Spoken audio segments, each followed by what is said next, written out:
Om Namo Bhagavate Vasudevaya. Om Namo Bhagavate Vasudevaya. Om Namo Bhagavate Vasudevaya. Welcome to today's reading from Sri Chaitanya Charitamrita. We're reading from the Adi Lila, chapter 5.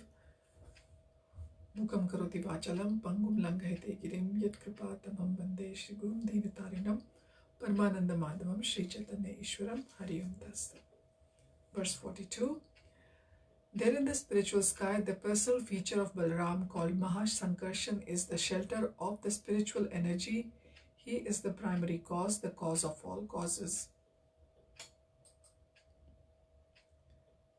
Verse 43, one variety of the pastimes of the spiritual energy is described as pure goodness, Vishuddha Sattva. It comprises all the abodes of Vaikuntha.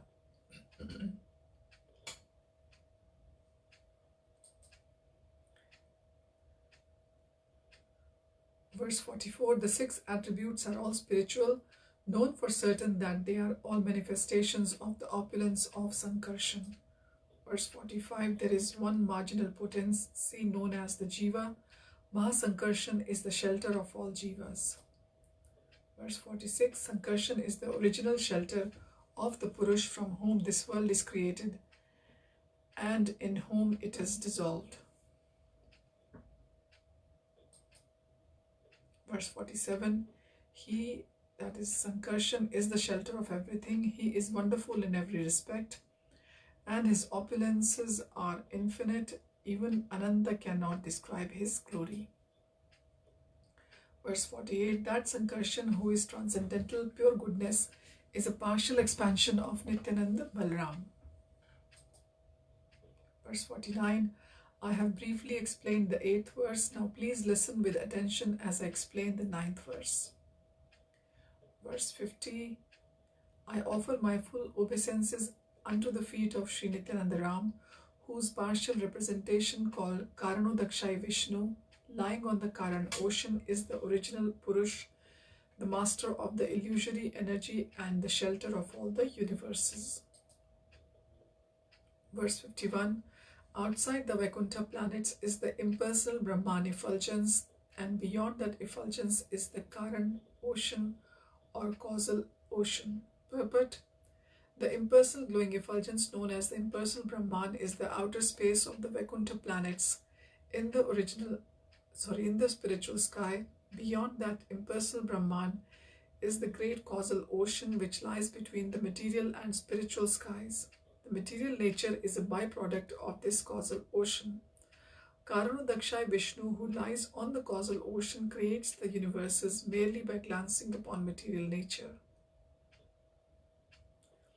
Therefore, Krishna personally has nothing to do with the material creation. The Bhagavad Gita confirms that the Lord glances over material nature and thus she produces the many material universes. Neither Krishna in Golok nor Narayan in Vaikuntha comes directly in contact with the material creation. They are completely aloof from the material energy. It is the function of Mahasankarshan in the form of Karanodakshai Vishnu to glance over the material creation which is situated beyond the limits of the causal ocean. Material nature is connected with the personality of Godhead by his glance over her and nothing more. It is said that he is impregnated by the energy of his glance. She is impregnated by the energy of his glance. The material energy Maya never even touches the causal ocean, for the Lord focuses upon her from a great distance away. The glancing power of the Lord agitates the entire cosmic energy and thus its actions begin at once. This indicates that matter, however powerful she may be, has no power by herself. Her activity begins by the grace of the Lord, and then the entire cosmic creation is manifested in a systematic way. The example of a woman's conception can help us understand this subject to a certain extent. The mother is passive, but the father puts his energy within the mother, and thus she conceives. She supplies the ingredients for the birth of the child in her womb. Similarly, the Lord activates material nature, which then supplies the ingredients for cosmic development. Material nature has two different phases. The aspect called Pradhan supplies the material ingredients for cosmic development, and the aspect called Maya causes the manifestation of her ingredients, which are temporary like foam in the ocean. In reality, the temporary manifestations of material nature are originally caused by the spiritual glance of the Lord. The personality of Godhead is the direct or remote cause of creation, and material nature is the indirect or immediate cause. Materialistic scientists, puffed up by the magical changes their so-called inventions have brought about, cannot see the real potency of Godhead behind matter. Therefore, the jugglery of science is gradually leading people to a godless civilization at the cost of the goal of human life. Having missed the goal of life, materialists run after self-sufficiency, not knowing the material nature is already self-sufficient by the grace of God, thus creating a colossal hoax in the name of civilization. They create an imbalance in the natural self-sufficiency of material nature. To think of material nature as all in all, not knowing the original cause, is ignorance. Lord Chaitanya appeared in order to dissipate this darkness of ignorance by igniting the spark of spiritual life that can, by his causeless mercy, enlighten the entire world. To explain how Maya acts by Krishna's power, the author of Sri Chaitanya Charitamrita gives us the example of an iron rod in the fire. Although the rod is not fire, it becomes red hot and acts like fire itself. Similarly, all the actions and reactions of material nature are not actually the work of material nature, but are actions and reactions of the energy of the Supreme Lord manifested through matter. The power of electricity is transmitted through the medium of copper, but this does not mean that copper is electricity. The power is generated at a powerhouse under the control of an expert living being. Similarly, behind all the jugglery of the natural laws is a great living being who is a person like the mechanical engineer in the powerhouse. It is by his intelligence that the entire cosmic creation moves in a systematic way. The modes of nature which directly cause material actions are also originally activated by Narayan. A simple example will explain how this is so.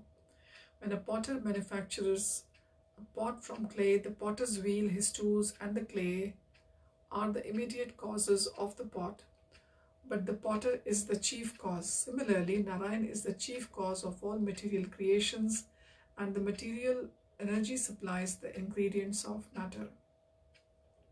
Therefore, without Narayan, all other causes are useless, just as the potter's wheel and the tools are useless without the potter himself. Since materialistic scientists ignore the personality of Godhead, it is as if they were concerned with the potter's wheel and its rotation, the potter's tools and the ingredients for the pots, but had no knowledge of the potter himself.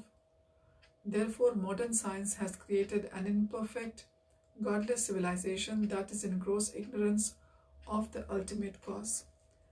Scientific advancements should have a great goal to attain, and that great goal should be the personality of Godhead. In the Bhagavad Gita, it is said that after conducting research for many births, great men of knowledge who stress the importance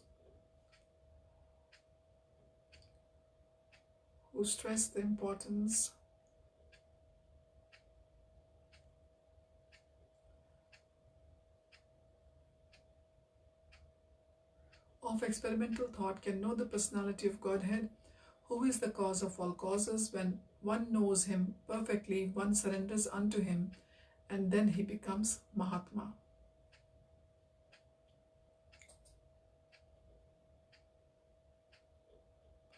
Verse 52, surrounding Vaikuntha is a mass of water that is endless, unfathomed, and unlimited. Verse 53, the earth, water, fire, air, and ether of Vaikuntha are all spiritual. Material elements are not found there. Verse 54, the water of the Karan ocean, which is the original cause, is therefore spiritual. The sacred Ganges, which is but a drop of it, purifies the fallen souls. Verse 55, in that ocean lies a plenary portion of Lord Sankarshan.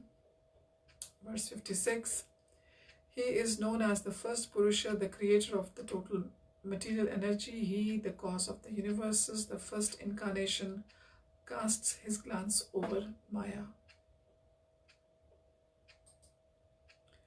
Verse 57, Maya Shakti resides outside the Kara and ocean. Maya cannot touch its waters. Verse 58, Maya has two varieties of existence. One is called Pradhan or Prakriti. It supplies the ingredients of the material world. Maya, the external energy of the Supreme Personality of Godhead, is divided into two parts.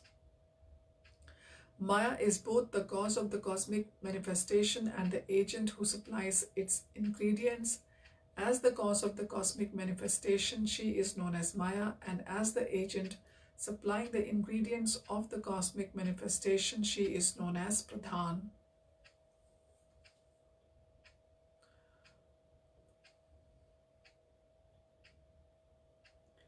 An explicit description of these divisions of the external energy is given in Srimad Bhagavatam 11.24.1 to 4. Elsewhere in Srimad Bhagavatam 10.63.26, the ingredients and cause of the material cosmic manifestation are described as follows. Kalo Daivam Karma Jiva Swabhavo Dravyam Kshetram Prana Atma Sanghato Bijaroha Pravasahas Twan Maesha Tan Nishedham Prapadye. O my Lord, time, activity, providence and nature are four parts of the causal aspect Maya of the external energy. The conditioned vital force, the subtle material ingredients called the Dravya, and material nature, which is the field of activity where the false ego acts as the soul, as well as the 11 senses and 5 elements, earth, water, fire, air and ether, which are the 16 ingredients of the body.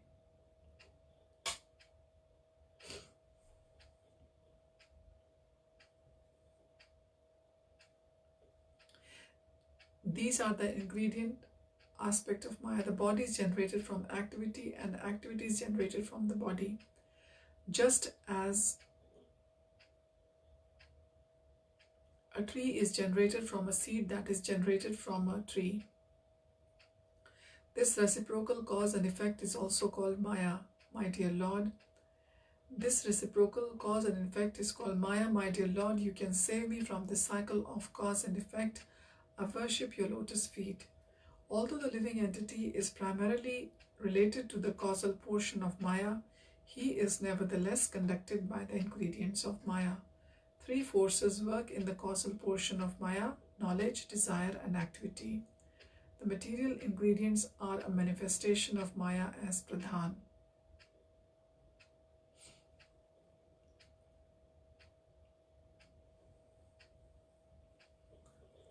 In other words, when the three qualities of Maya are in dormant stage, they exist as Prakriti, Avyakta or Pradhan.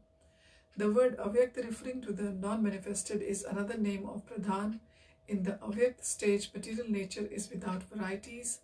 Varieties are manifested by the Pradhan portion of Maya. The word Pradhan is therefore more important than Avyakta or Prakriti. Verse 59, because Prakriti is dull and inert, it cannot actually be the cause of the material world, but Lord Krishna shows his mercy by infusing his energy into the dull, inert material nature. Verse 60, thus Prakriti by the nature of Lord Krishna becomes the secondary cause, just as iron becomes red hot by the energy of fire. So we'll continue our reading from here onwards next time. Thank you for joining. Hari Om Tat Sat. Hare Krishna.